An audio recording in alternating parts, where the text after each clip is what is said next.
Bom, queridos amigos, vamos iniciar aqui a nossa reunião da noite.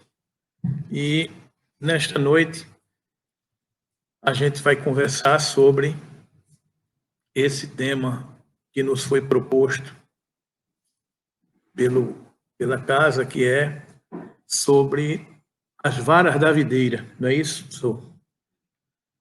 Dando continuidade ao estudo da semana passada, que foi a lição número 54, hoje nós estamos na lição de número 55 e gostaríamos de começar lendo esse tema para vocês, que é o contexto que está no Evangelho de João, capítulo 15, versículo 5. Mas, na verdade, a gente aqui vai tentar entrar um pouco no pensamento do evangelista, quando ele nos diz: eu sou a videira verdadeira, e meu pai é o agricultor. Todo ramo em mim que não dá fruto, ele o corta. E todo ramo que produz fruto, ele o poda, para que produza mais fruto ainda. Vós já estáis limpos por causa da palavra que vos tenho falado. Permanecei em mim, e eu permanecerei em vós. O ramo de si mesmo não pode produzir fruto, se não estiver na videira. Tampouco vós podeis produzir fruto, se não permanecerdes em mim. Eu sou a videira, vós sois os ramos. Se alguém permanece em mim, e eu nele, esse dá muito fruto. Sem mim, nada podeis fazer. Se alguém não permanecer em mim, será lançado. Está escondido aqui, deixa eu ver o que é que está. Será lançado fora, como ramo, e secará. Tais ramos são apanhados, lançados no fogo e se queimam. Então, queridos amigos, esse é o pensamento do evangelista, anunciando esse momento lá atrás, há 2000 anos atrás.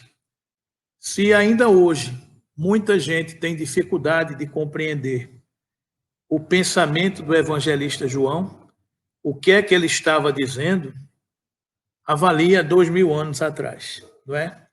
Então, eles sempre usaram, juntamente com Jesus, uma linguagem figurada para falar de momentos, de coisas que eles conheciam.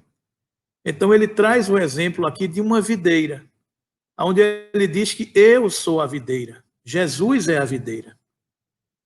E meu pai é o agricultor. E o tópico que a gente vai ler hoje é uma continuação disso que foi estudado na semana passada. Eu sou a videira verdadeira e meu pai é o agricultor. O professor Humberto estudou com vocês aqui Deus como o agricultor. Deus como a inteligência suprema, a causa primária de todas as coisas. Deus como essa abordagem que a humanidade ainda tem dificuldade de compreender.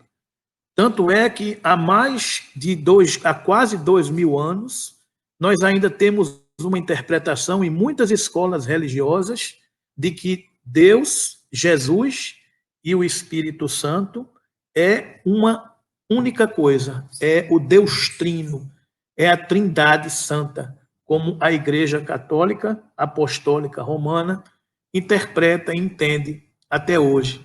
Mas na própria lição 54, que o professor Humberto leu e estudou a semana passada, ele menciona o pensamento de Emmanuel, como Emmanuel diz, como a gente precisava trazer para a humanidade alguma coisa tangível, que a humanidade se identifique, compreenda, perceba de que se trata.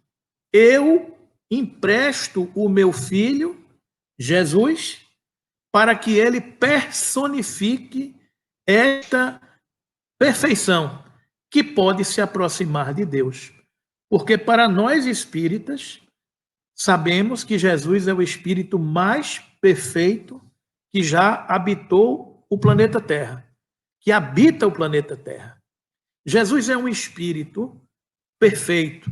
Jesus é um espírito puro que coordena e comanda desde 4,6 bilhões de anos atrás até hoje a formação, a condução, a execução das leis divinas que emanam de quem? Emanam de Deus, que é a inteligência suprema, a causa primária de todas as coisas. No hausto do Criador, na inteligência do todo sábio, como nos diz André Luiz no primeiro capítulo do Evolução em Dois Mundos, existe a cocriação em plano maior. Então, tudo está em Deus, tudo é fluido universal, tudo pertence a Deus. E dessa porção de Deus, nós criamos a nebulosa terrestre, que há 4,6 bilhões de anos precisava executar as leis divinas emanadas de Deus, porque as leis divinas ou leis naturais são perfeitas, são eternas, são para todo sempre. Mas você não pode confiar a execução de uma lei a simples crianças. A quem você delegaria a tarefa de criar um orbe? Quem de nós aqui tem condições de criar um orbe? Hein, Del?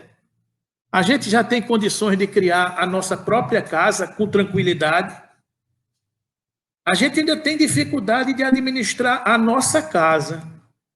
Um conjunto de paredes que habitam 5, 4, 6 pessoas que pensam diferente de você.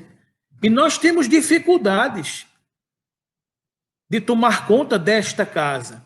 Então, vocês imaginem a dimensão de um espírito para poder tomar conta de planeta. Jesus é um espírito que toma conta de planeta. Jesus é um espírito que, há 4,6 bilhões de anos, ele já era um espírito puro, porque Deus não delegaria essa atribuição a um espírito que não tivesse condições de tomar conta, de levar adiante esse projeto. Então, eu sou a videira, porque eu sou a árvore, e meu pai é o agricultor. Daí vem esse pensamento. Para muitos de nós, essa percepção ainda foge aos sentidos, como fugia 2.000 anos atrás. Porque 2.000 anos atrás, a humanidade não sabia nem que a Terra girava em torno do Sol. A humanidade veio descobrir que a Terra girava em torno do Sol um dia desse, em 1600 e alguma coisa, né, se eu não me engano, com Galileu Galilei, século XVI, veio descobrir isso agora. A gente só conseguiu tirar um selfie da Via Láctea, eu costumo dizer isso, com a Voyager 2 em 1999. 1999 é que conseguiram passar a borda da Via Láctea para poder tirar da Via Láctea, não, do nosso sistema solar. Do nosso sistema solar. Porque o nosso sistema solar, se vocês se recordarem das aulas de geografia, vocês vão se lembrar que tem 9 planetas que giram em torno do Sol. Não é verdade? Estão lembrados disso? Mercúrio, Marte, Terra, Vênus, Urano, Netuno, Saturno, Plutão. Não é assim? Não são 9 planetas que a gente conhece que giram em torno do céu, do Sol.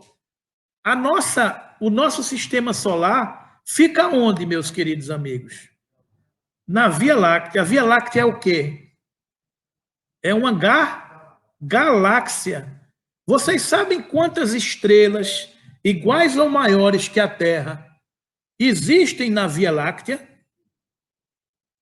Vocês têm ideia? A ciência estima que são 100 bilhões de estrelas. Bilhão são 10 elevado à 8ª. Para a gente não se enganar nas contas, são 8 zeros. São 100 bilhões de estrelas na Via Láctea. E vocês sabem quantas galáxias a ciência estima que existe no universo conhecido? Vocês sabem quantas tem? 200 bilhões de galáxias.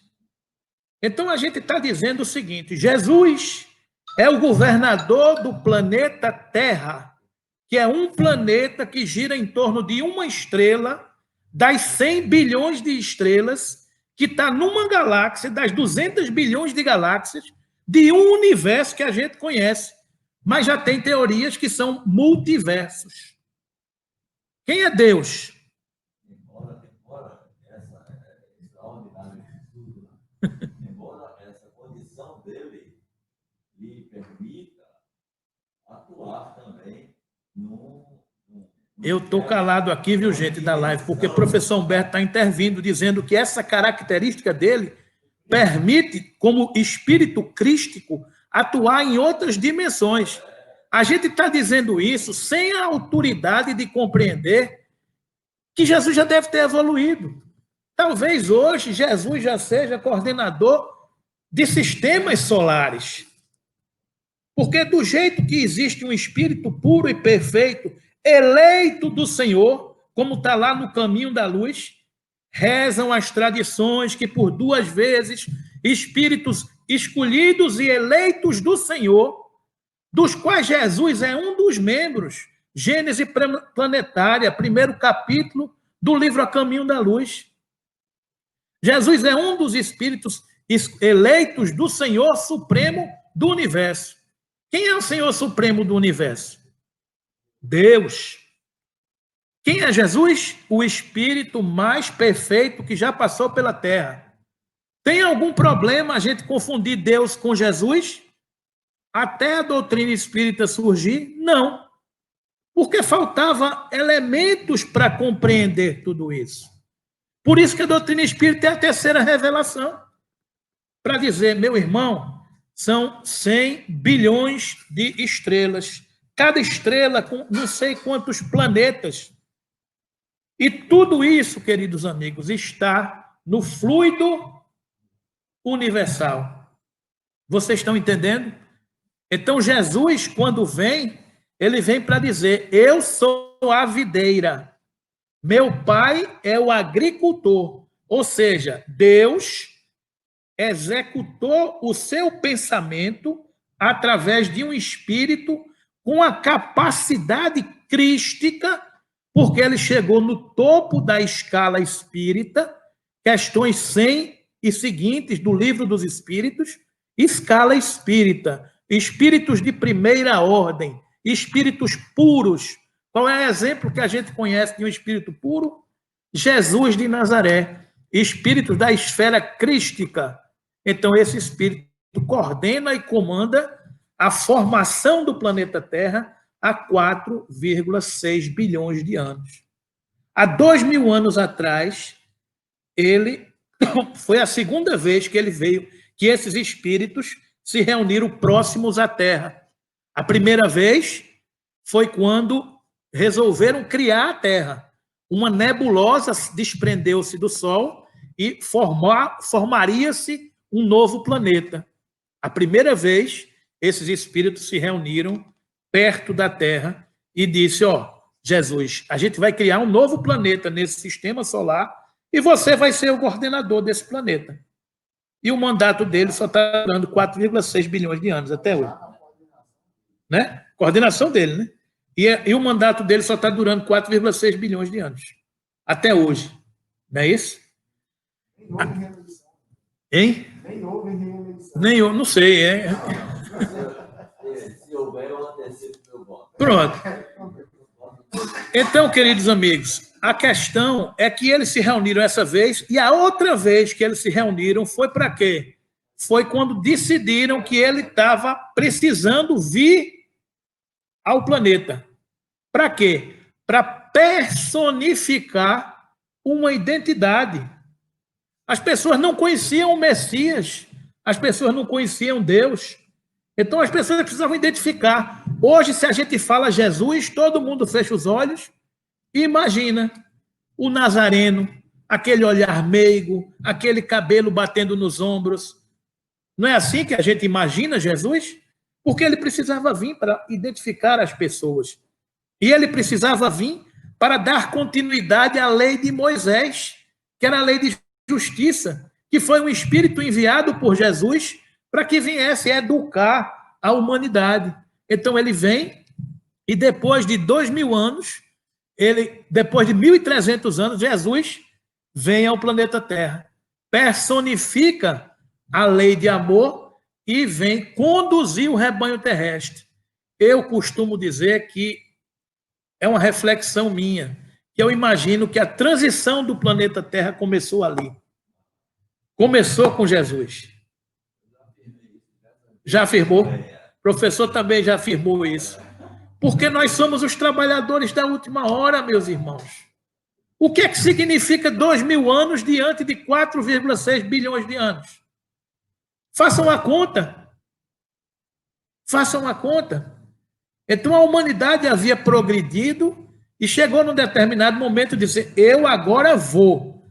No final do livro A Caminho da Luz, professor, tem uma mensagem de Emmanuel que diz o seguinte, dizem, em 1950 e pouco, que é o livro Caminho da Luz, que há uma terceira reunião desses espíritos eleitos do Senhor próxima à Terra, para definir os destinos da Terra. Eles devem ter se reunido, daí deve ter surgido a pandemia.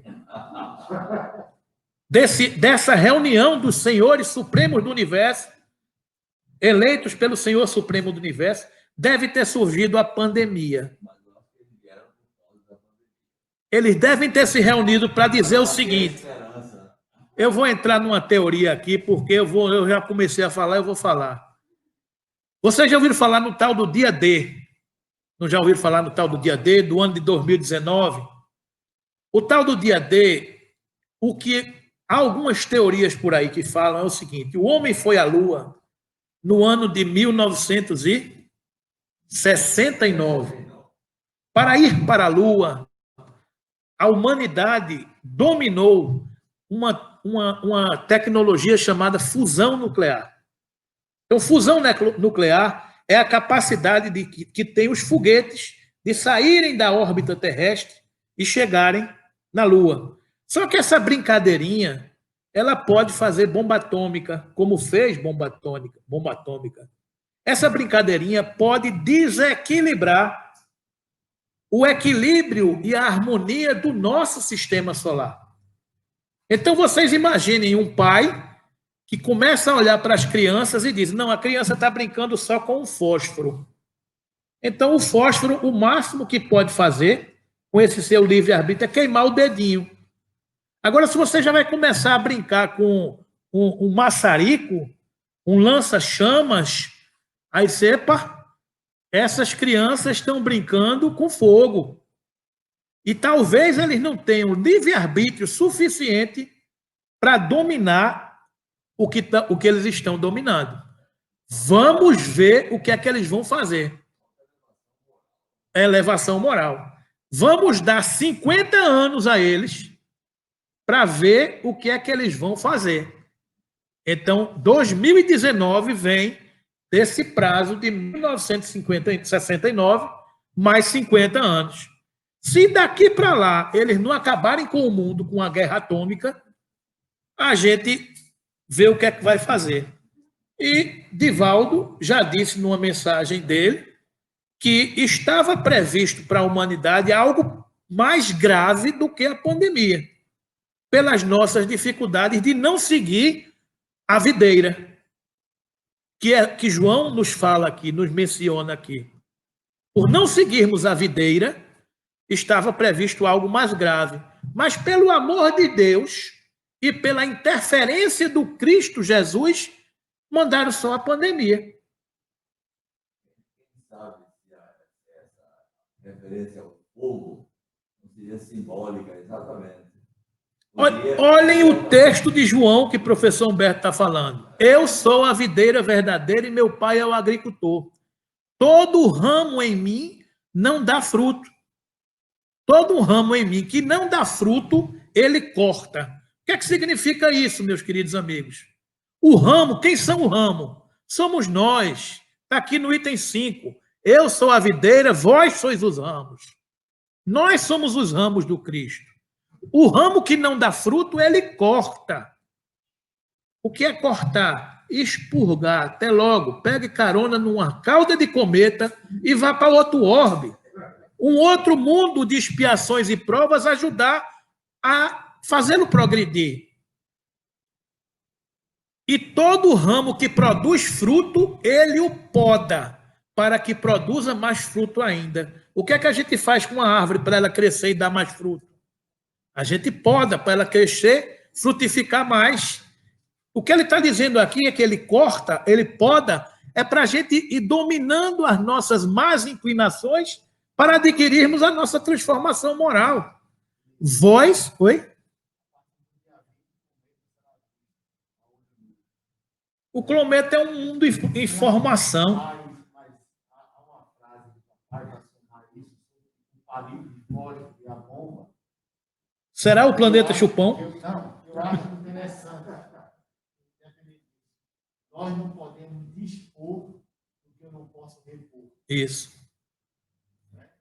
Então, a humanidade não pode dispor do planeta, não pode repor. Não é seu? É.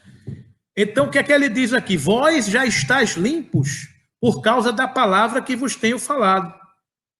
Permanecei em mim e eu permanecerei em vós. O ramo de si mesmo não pode produzir fruto se não estiver na videira. Ou seja, se nós não estivermos conectados com o pensamento do Cristo, nós não podemos fazer nada. Não é isso? Tampouco vós podereis produzir fruto se não permanecerdes em mim.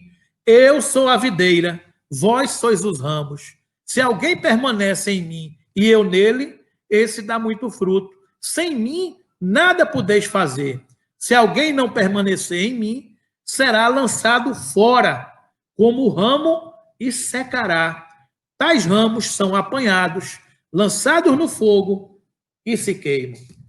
Expurgo. Vão para outras situações. E no Evangelho de Jesus, a gente já viu outras oportunidades, ele dizer, vai à direita do Pai, aqueles que seguirem a minha vontade, e à esquerda será lançada ao fogo, onde houverá prantos e ranger de dentes. A gente já ouviu também essas expressões em outras situações. Então, queridos amigos, eu estava aqui fazendo essa introdução para falar desse contexto de quem é Deus, quem é que toma conta desse universo todo que a gente falou aqui? Deus. Inteligência suprema, causa primária de todas as coisas. Não dá para ter uma definição mais precisa e mais brilhante do que essa. Inteligência suprema, causa primária de todas as coisas. O que são todas as coisas? O que são, doutor, excelência, doutor Humberto? Todas as coisas. Todas as coisas. As que a gente conhece e as que não conhecemos ainda. Então, não dá para a gente conceber e entender tudo isso. São as 200 bilhões de galáxias do universo que a gente conhece. Com tudo que tem dentro. É all include. Né? Então, é o pacote completo. Não dá para a gente entender tudo isso. Então, vamos fazer o que é que a gente entende por hora. E para entender por hora, o que é que Emmanuel diz?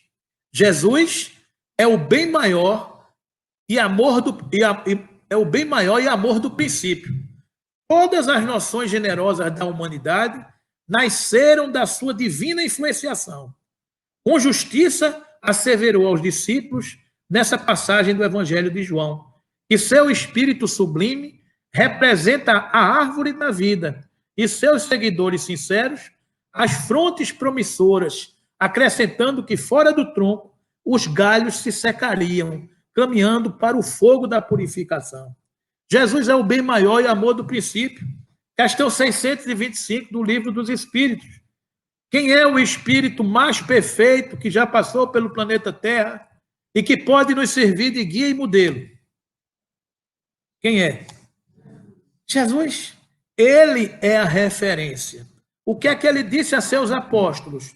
Eu sou o caminho, a verdade e a vida para Deus.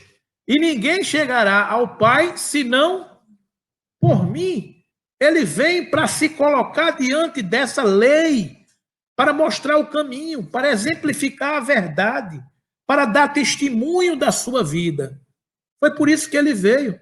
Todas as noções generosas da humanidade nasceram de sua divina influenciação. Ele nos trouxe a lei de amor. Ele pegou os 10 mandamentos narrado por Moisés no Monte Tabor, pegou os 4 primeiros mandamentos que falam do respeito da humanidade com Deus.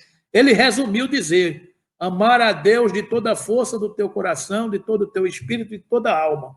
Amar a Deus. Ele pegou os 4 primeiros mandamentos e resumiu: ame a Deus com toda a força do teu espírito, do teu coração. E pegou os 6 outros mandamentos, do não matarás, do não desejarás a mulher do próximo, não roubarás.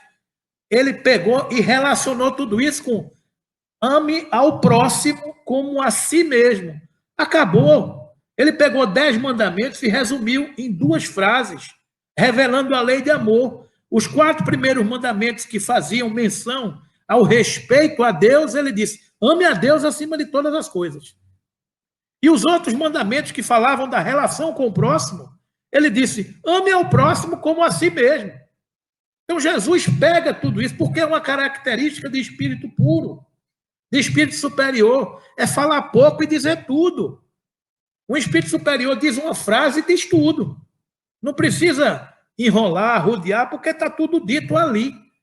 E depois ele diz um outro mandamento, que todas as leis morais acabam consistindo nisso: que façais aos outros o que gostaria que fizesse a vós. Acabou-se. Assunto encerrado. Faça aos outros o que gostaria que fizesse a você. Se você tem alguma dúvida quanto a alguma lei, faça aos outros o que gostaria que fizesse a você. Nisso consiste tudo. Esse é o aprendizado que Jesus veio nos trazer, veio nos ensinar. Sem o Cristo, sem a essência de sua grandeza, todas as obras humanas estão destinadas a perecer.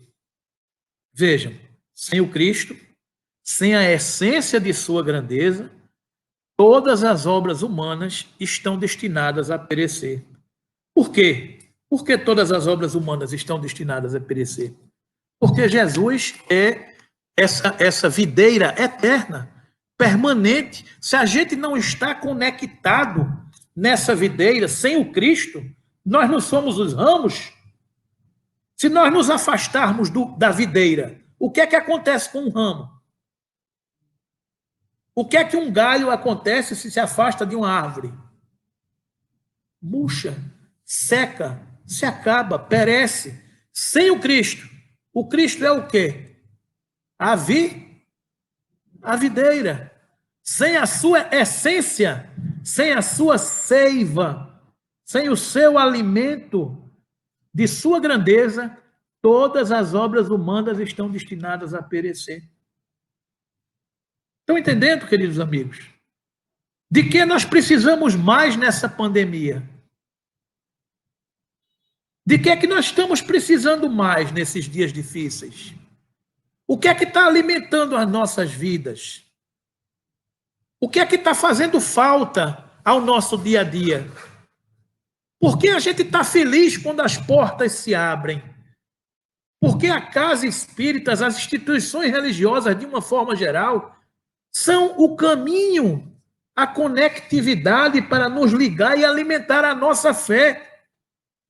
Eu não estou com saudade do restaurante, do barzinho, eu até que gosto do esporte, mas não estou com tanta saudade da Ilha do Retiro. Eu estou com mais saudade da videira. E é ela que nos sustentou diante de todas as dificuldades. Foi a fé que nos sustentou diante de tudo que a gente está passando. Ou não? Aonde é que a gente se agarra quando falta tudo? Falta pão, falta amigo, falta matéria, falta casa, falta emprego, falta dinheiro. A gente bate nas portas de quem? Da videira. Porque é a videira que nos dá a essência, nos dá o alimento, nos dá a seiva, para a gente poder se alimentar. E eu não estou falando aqui de casa espírita, não, viu, queridos amigos? Eu estou falando da necessidade que nós temos de religiosidade, de nos ligarmos a alguma coisa maior, religare, da nossa percepção de nos ligar com algo maior que nos sustenta. É isso que a gente precisa. É essa transformação que a humanidade está percebendo. A grande lição dessa pandemia é essa também. É a nossa dependência do Cristo, a nossa dependência do amor de Deus, a nossa resignação diante dos desígnios divinos. Quem é que podia, com plano de saúde diamante, com 6 estrelas, resolver o caso da pandemia?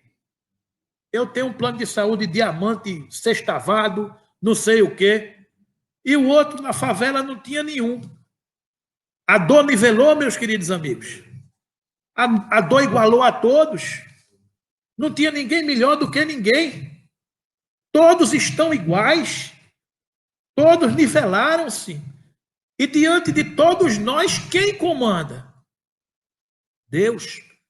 Então, essa subordinação a Deus, aos desígnios divinos, comandados por Jesus, é uma grande lição desta pandemia. Não adianta os conselhos, diretores, as governanças, as estratégias. A vontade de Deus prevalece. Ele é o Senhor Supremo do Universo. Ele é quem define as nossas nações, as nossas diretrizes, o nosso porvir. É uma grande lição da nossa humanidade, desta pandemia. E sem esta fé, sem esta resignação, a gente não vai para canto nenhum. Resignação a Deus, fé no futuro. A gente não vai para canto nenhum. É aquela história, eu vou ficar em casa, isolamento social. É o que nos disse o doutor Bezerra de Menezes através de Valdo. Não saia do seu posto de trabalho. Tome as recomendações necessárias, porque se tiver que pegar, vai pegar. O que é que a gente aprendeu com a doutrina espírita? A gente morre de quê? Desencarna de quê? Do que for planejado. Então, não tem como fugir de tudo isso. Não há como fugir de tudo isso. Agora, por causa disso, a gente vai sair sem máscara? Não. A gente vai deixar de seguir as recomendações sanitárias? Não. Porque a gente aprendeu a seguir as leis. A gente aprendeu a obediência, as autoridades, o respeito. Mas a gente não pode deixar de entender tudo isso que está acontecendo. Porque tem gente que vai ser exposto ao vírus e não vai ter nada. Tem gente que vai passar a 2 quilômetros de distância do vírus e vai pegar. Aí o cara diz, o que foi isso? Ah, não, foi o entregador do iFood, foi o botão do elevador, foi a bicicleta. Viroses, compromissos kármicos. Um dia a gente vai entender. Um dia a gente vai perceber tudo isso. Mas a gente não vai entrar nesse mérito aqui, porque senão a gente ia falar de outra coisa. A ciência será frágil e pobre sem os valores da consciência. As escolas religiosas estarão condenadas, tão logo se afastem da verdade e do bem. Infinita é a misericórdia de Jesus nos movimentos da vida planetária. No centro de toda expressão nobre da existência, pulsa seu coração amoroso, repleto da seiva do perdão e da bondade. Sem os valores morais que o Cristo nos oferece, o que é que seria a nossa vida? Qual é o grande objetivo da nossa encarnação? O que é que a gente está fazendo aqui? É o que Humberto Júnior estava dizendo na palestra de domingo. Prestei atenção. O que é o grande objetivo da gente? O que é que a gente está fazendo aqui, não é isso? Qual é a grande ilação? O que é que nós estamos fazendo de mais importante aqui? Nos transformando. O que é que a gente está fazendo hoje nesta pandemia, para citar de novo o exemplo da pandemia? Cuidando das coisas de quê? Do espírito. Vocês estão... Eu estou refletindo nisso faz algum tempo. O planeta de regeneração será um planeta onde predominarão as coisas do espírito, em detrimento das coisas da matéria. Esta pandemia está nos forçando a o quê? A valorizar as coisas do espírito. Nós estamos com saudade de quê? De afeto. Nós estamos com saudade de abraço. Nós estamos com saudade de carinho. Nós estamos com saudade de amor. Nós estamos com saudade do contato. Isso está relacionado a quê? A sentimento, a amor. É isso que a gente está aprendendo, a valorizar os sentimentos, para a gente se habilitar a viver no planeta regenerado, onde predominam as coisas do espírito. Nós, espíritos, vinculados às coisas do espírito, estaremos preparados para viver no planeta de regeneração. Agora, se eu for por um andar térreo, onde predominam as sensações, onde predominam os instintos, as necessidades materiais, eu não vou conseguir avançar para um andar superior, para um planeta de regeneração. Se você gosta de falar de Deus, se você gosta de falar de amor, se você gosta de praticar o bem, se você não gosta de maldade, se você não gosta de guerras, de violência, de vícios, você se sente bem em todas as casas que tem por aí? Você se sente bem quando entra numa casa que tem dificuldades com as coisas do espírito? Lógico que não. A Terra está passando a ser uma casa que vai ter dificuldade com as coisas da matéria. E nós estamos fazendo um estágio de apenas 4 meses, longe das coisas da matéria. Estão percebendo os remédios que a gente vai recebendo e um dia vai ter que entender do que é que está se passando? A gente está aprendendo muita coisa. A gente está aprendendo a valorizar o essencial. O que é essencial? Essencial é o necessário para se viver. Essencial é o necessário para a gente viver. A gente precisa de amor. Tem coisas que eu não preciso. É aquela velha definição de supérfluo. Supérfluo é comprar uma coisa com dinheiro que você não tem, para agradar as pessoas que você não gosta, para mostrar o que você não é. Então é aquela história, a gente vive de status, a gente vive de supérfluo. Você compra uma coisa cara, eu compro um carro novo, bonito, por quê? Porque é um dinheiro que eu não tenho. Compro um carro com dinheiro que eu não tenho, para agradar as pessoas que eu não gosto, para mostrar às pessoas que você não é, o que você não é. E é uma coisa, e você compra uma coisa que você não quer. É apenas para mostrar às pessoas o que você é. Aprender a definição? Status é você comprar uma coisa que você não quer, com dinheiro que você não tem, para agradar as pessoas que você não gosta, para mostrar uma pessoa que você não é. Fantástico isso, né? É sensacional. Isso somos nós. Isso não é essencial, minha gente. Isso não é essencial. É isso que a gente está aprendendo. E infinita é a misericórdia de Jesus nos movimentos da vida planetária, no centro de toda a expressão nobre da existência, pulsa seu coração amoroso, repleto da seiva do perdão e da bondade. Se nos tribunais humanos existem recursos, existem penas alternativas, nos tribunais divinos, a gente nem imagina as concessões, as benesses, as bênçãos, a misericórdia divina presente em todos os momentos. A gente nem imagina. O seu coração amoroso, repleto da seiva do perdão e da bondade. Os homens são varas verdes de árvore gloriosa. Quando traz seus deveres, secam-se, porque se afastam da seiva.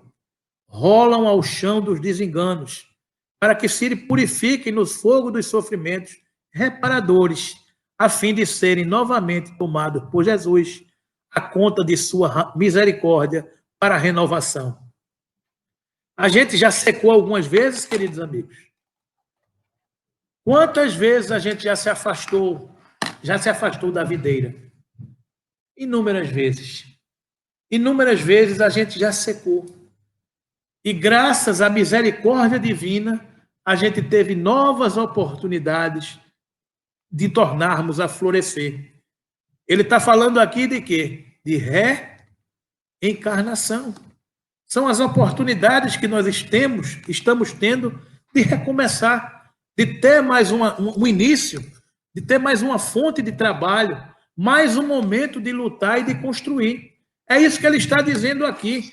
Quando traímos os deveres, secamos, porque nos afastamos da seiva, rolamos ao chão dos desenganos, para que se purifiquem no fogo dos sofrimentos reparadores, a fim de serem novamente tomados por Jesus, à conta de sua misericórdia, para a renovação.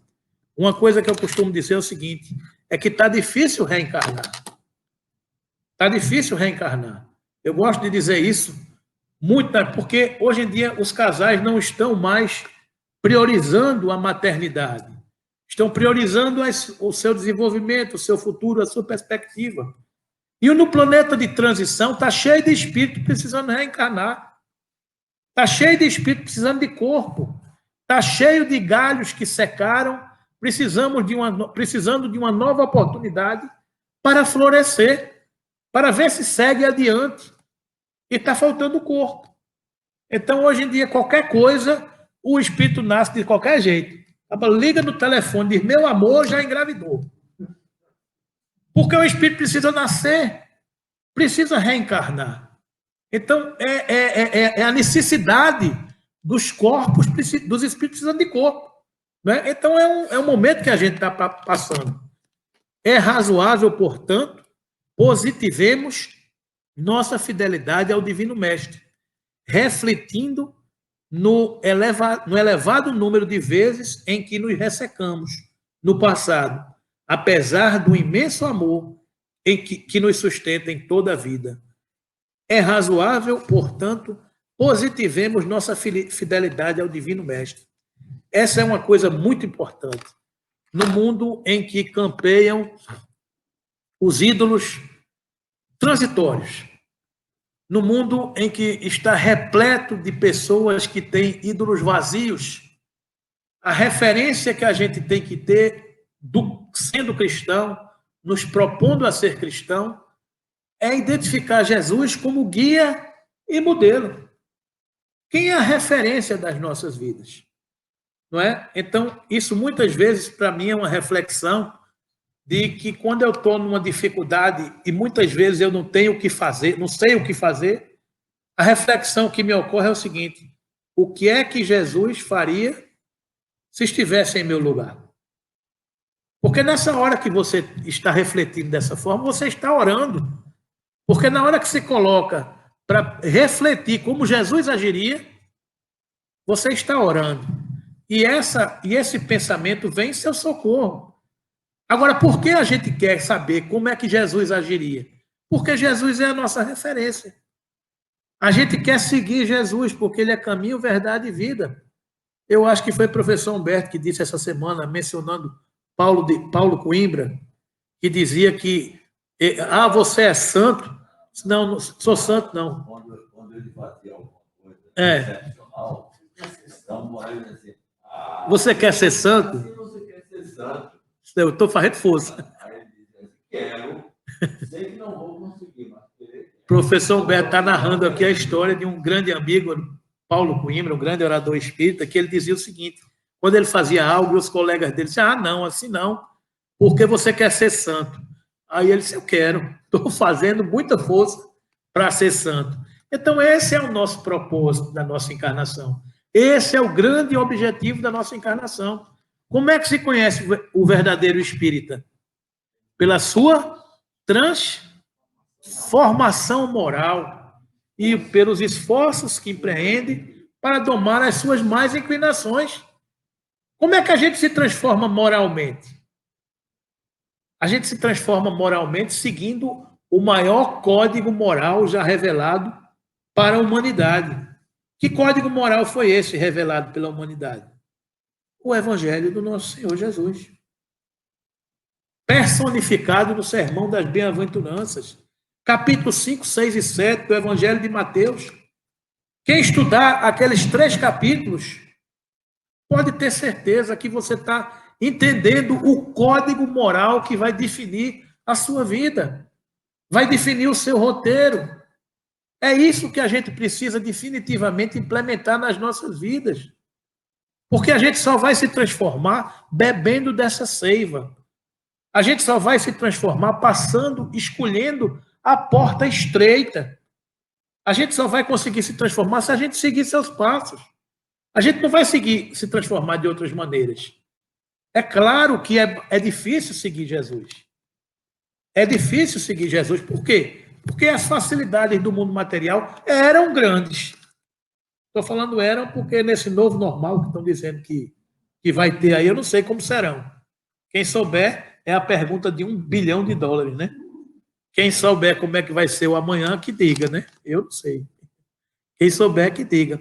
Então, é razoável, portanto, que positivemos nossa fidelidade ao Divino Mestre, refletindo no elevado número de vezes que nos ressecamos no passado, apesar do imenso amor que nos sustenta em toda a vida. E aqui me ocorreu outra reflexão, que é o seguinte: nós não, como espíritas, nós não temos o direito de julgar nenhum galho que secou do nosso lado. Nós não temos esse direito. Porque se um galho secou do nosso lado, nós também já secamos. E nós fomos regados. E nós tivemos a oportunidade de renascer. Nós tivemos a oportunidade de, talvez hoje, começar a pensar em dar fruto. Não é? Então, o que é que Jesus disse? Eu consigo colher uvas dos abrolhos? Não, a gente não consegue colher uva dos abrolhos. Tem almas que ainda são galhos ressequidos. Tem almas que ainda são espinheiros. Tem almas que ainda não conseguem botar uma flor. Vocês vejam esse jardim aí fora da nossa casa do lado de Teresa. Esse jardim é lindo, não é? Tem alguma planta igual a outra? São plantas de diversas tonalidades. E uma planta não tem inveja da outra, porque você bota uma flor mais bonita do que a minha. Uma planta não tem inveja do abacaxi, que é uma árvore que não tem nenhuma graça, mas tem um fruto maravilhoso. Então a gente tem que entender as nuances do Criador. De rei. Uma coroa de rei, cheia de espinhos, mas tem um fruto maravilhoso. Quem de nós pode julgar a inteligência do Criador, que tem nos ideais da beleza e da harmonia, presente em tudo da criação? Então, queridos amigos, ocorreu essa reflexão. Todos nós, nas nossas famílias, que, em última análise, uma família que tem uma definição no livro No Mundo Maior, de André Luiz, sobre família, que para mim é fantástica. Família é uma reunião de almas no tempo. Vê que coisa maravilha. É um reencontro de almas no tempo. Família é uma reunião, é um reencontro de almas no tempo. Então, uma família é um reencontro de almas no tempo. Determinado recorte do tempo, um grupo de espíritos se encontram e formam uma família. Felizes aqueles que conseguem se reencontrar com almas queridas, com almas companheiras, que já estão viajando no tempo juntas há muito tempo e que conseguiram viajar evoluindo conjuntamente. Tem famílias que não são assim. Tem famílias que têm almas mais atrasadas. Tem famílias que têm árvores diferentes. Então, que nós possamos entender a responsabilidade que nos compete de conduzir essa embarcação, se somos a árvore frondosa, que dá frutos e dá sombra, para carregar todo mundo conjuntamente, aprendendo com Jesus, porque é razoável que positivemos nossa fidelidade ao Divino Mestre. Bom, tem aí essa imagem que vocês estão vendo, que está no começo do Livro dos Espíritos, não é? Que fala de que porás no... Isso foi colocado para Kardec, que os espíritos intuíram a Kardec e disseram a ele o seguinte: porás no cabeçalho do livro, que livro? O Livro dos Espíritos, a cepa que te desenhamos, porque é um emblema do trabalho do Criador. Aí se acham reunidos todos os princípios materiais que melhor podem representar o corpo e o espírito.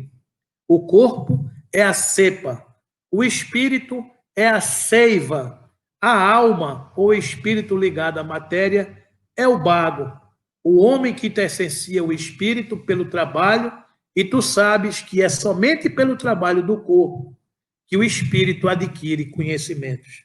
Ou seja, nós espíritos viajamos no corpo para melhorar a nossa essência, a nossa seiva, que é o nosso espírito. Pois não. Trecho da mensagem de espíritos superiores a Allan Kardec, na oportunidade em que deram ao codificador a missão de escrever o Livro dos Espíritos.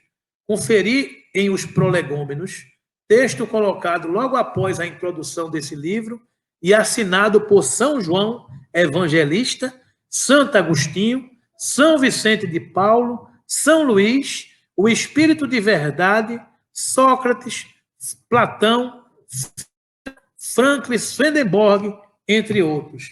É um timezinho razoável. É um time razoável. São almas nobres que vieram, através da mediunidade de diversos espíritos, revelar-nos a verdade. Essa observação que o professor Humberto pede para a gente falar, revela o que é a doutrina espírita. Porque muitos criticam que a doutrina espírita não tem profeta. Ah, vocês não têm nenhum profeta, nenhum missionário que revelou a sua doutrina. Nós temos os espíritos, que são as almas dos homens que já viveram na Terra e que estão numa condição melhor que a nossa para nos falar da verdade. É isso que esses espíritos nos revelam e que, para não assinar individualmente cada um deles, eles dizem, nós fazemos parte de uma falange, a falange verdade. Por isso que a gente diz, o Espírito de verdade, que tudo isso nos revela. Essa é que é, porás no cabeçalho do livro, a cepa que te desenhamos, porque é um emblema do trabalho do Criador. Aí se acham reunidos todos os princípios materiais que melhor podem representar o corpo e o espírito.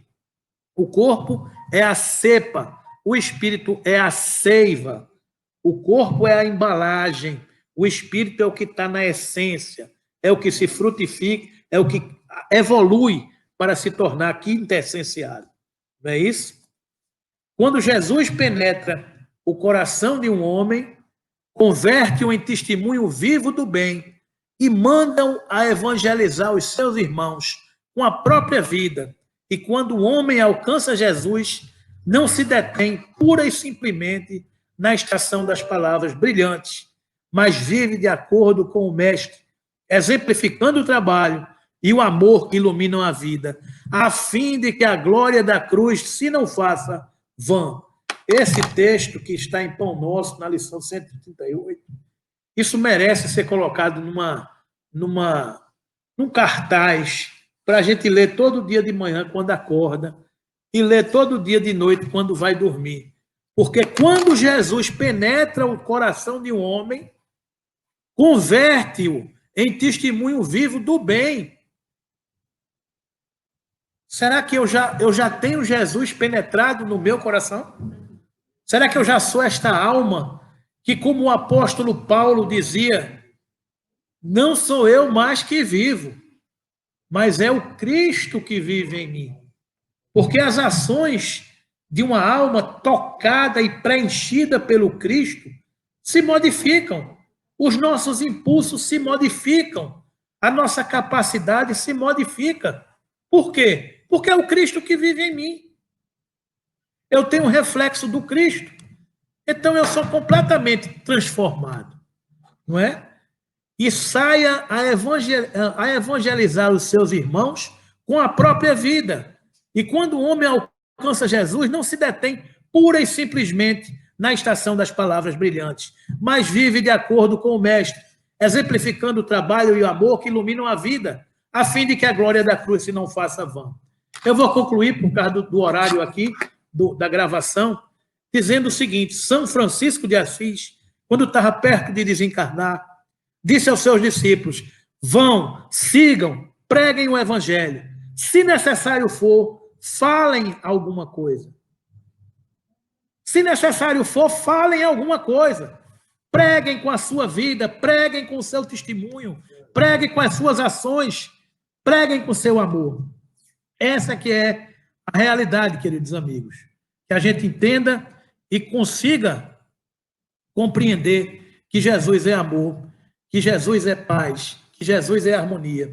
Que sigamos em paz, que Ele nos ilumine e que nos abençoe hoje e sempre. A videira é Jesus, o lavrador é Deus, nós somos os ramos. Que Jesus nos abençoe hoje e sempre.